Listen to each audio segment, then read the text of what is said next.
Halo,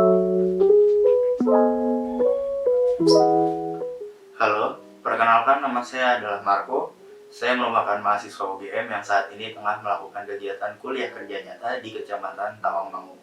Teman-teman sekalian, pada kesempatan kali ini saya akan berbicara mengenai fotografi menggunakan handphone.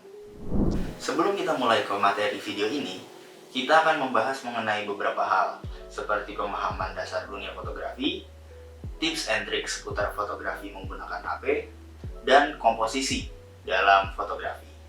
Sudah penasaran? Oke, mari kita lanjut ke materinya.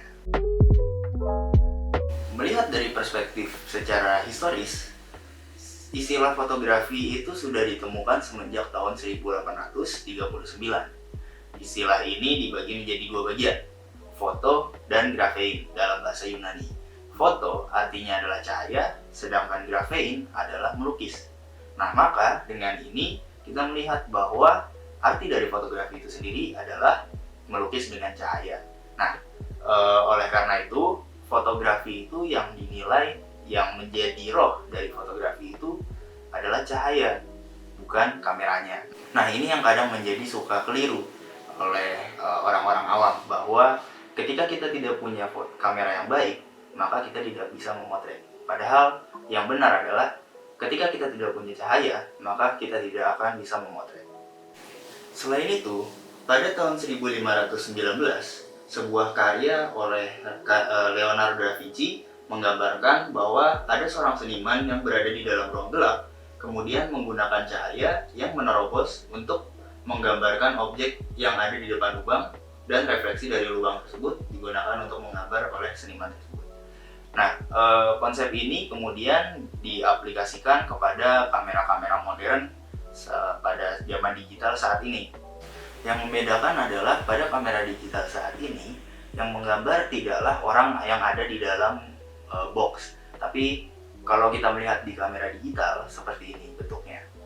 Nah, dalam hal ini cahaya akan masuk melalui lensa, kemudian dipantulkan melalui kaca-kaca dan cermin-cermin yang ada di dalamnya, yang kemudian cahaya tersebut akan diterima oleh sensor dari kamera tersebut. Oleh karena itu, di dalam konsep ini, seniman sudah tidak secara manual menggambar, tapi digantikan perannya oleh sensor yang kemudian menerjemahkan cahaya dari apa yang ditangkap oleh lensa, seperti itu. Lalu bagaimana dengan proses kerja dari kamera HP, teman-teman? Nah, jadi untuk kamera HP sebenarnya kurang lebih konsepnya sama saja seperti yang saya tampilkan di dalam gambar ini, bahwa cahaya itu langsung masuk melalui lensa kamera HP yang kemudian akan menembus melalui lapisan prisma, dan kemudian cahaya tersebut akan masuk ke dalam sensor, yang mana sensor itu nanti akan menerjemahkan hasil dari cahaya-cahaya yang telah ditangkap dari lensa kamera, yang kemudian akan muncul dalam bentuk gambar yang teman-teman dapat lihat di layar HP teman-teman semuanya.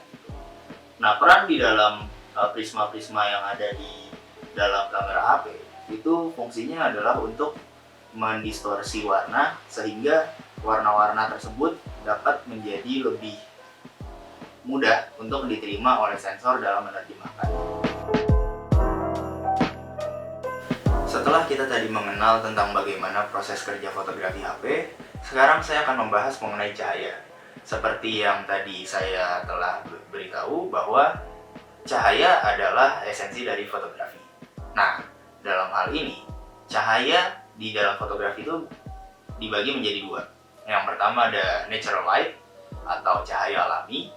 Yang kedua adalah artificial light atau cahaya buatan. Nah, setiap cahaya itu punya karakternya, teman-teman. Nah, cahaya ini bisa dibagi menjadi seperti ini. Kalau misalnya teman-teman lihat, ada tungsten hingga sheet. Nah, bisa kita lihat, semakin tinggi satuan Kelvinnya, maka akan semakin berwarna biru juga cahayanya. Nah, ini akan menggambarkan bagaimana cuacanya menjadi semakin dingin atau semakin hangat ketika kita akan memotret. Oke, setelah kita belajar mengenai pencahayaan, sekarang kita akan masuk ke intinya nih, teman-teman. Sekarang kita akan belajar mengenai pemotretan. Nah, mungkin teman-teman sudah pernah berhadapan dengan konten yang seperti ini atau yang seperti ini. Oke, tapi untuk sekarang ini kita nggak akan belajar mengenai trik-trik seperti itu teman-teman. Tapi justru yang lebih penting dan lebih mendasar dari trik-trik yang tadi saya tampilin, itu kita bakal belajar tentang jadi apa itu komposisi? Nah, komposisi adalah masalah menempatkan berbagai benda yang terpotret di dalam bingkai foto atau frame foto. Bagus atau tidaknya komposisi sebuah foto itu tergantung pada kebutuhan foto yang akan kita produksi. Nah, komposisi dalam fotografi itu bisa kita lihat dalam beberapa hal nih teman-teman. Nah, beberapa di antaranya ada seperti ini.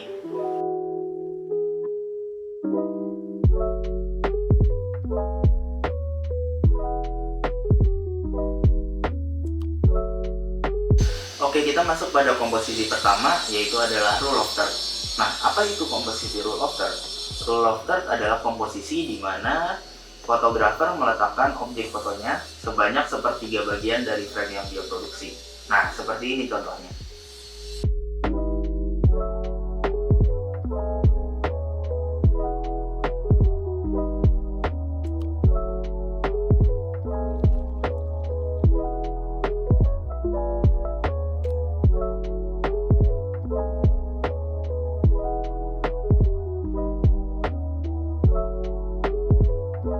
Yang kedua adalah simetri, di mana dalam teknik komposisi ini, fotografer menempatkan objek seimbang antara sisi satu dengan sisi lainnya. Seperti ini contohnya.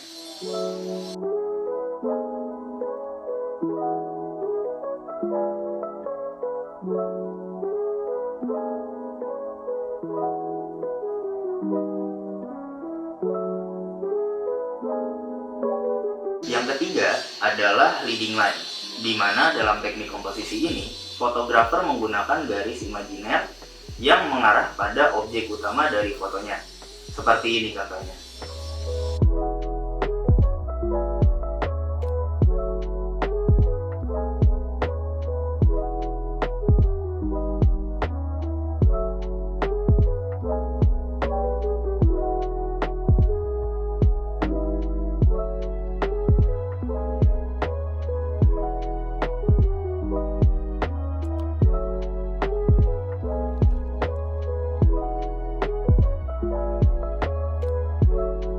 Yang keempat adalah negative space, di mana dalam teknik komposisi ini, fotografer mengosongkan ruang dominan yang ada di dalam frame fotonya dan meletakkan objek di antara ruang kosong tersebut.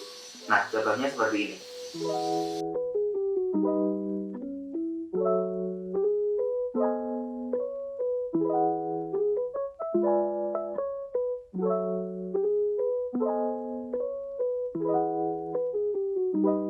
Yang kelima adalah framing, di mana dalam teknik komposisi ini, fotografer menaruh objek lain yang kemudian diletakkan di depan objek yang akan difoto.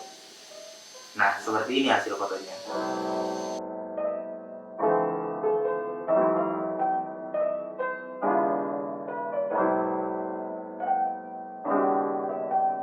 Yang terakhir dan gak kalah penting adalah komposisi field of frame. Nah, pada komposisi ini, fotografer akan menempatkan sebuah objek memenuhi seluruh frame pada fotonya. Nah, hasilnya kira-kira seperti ini teman-teman.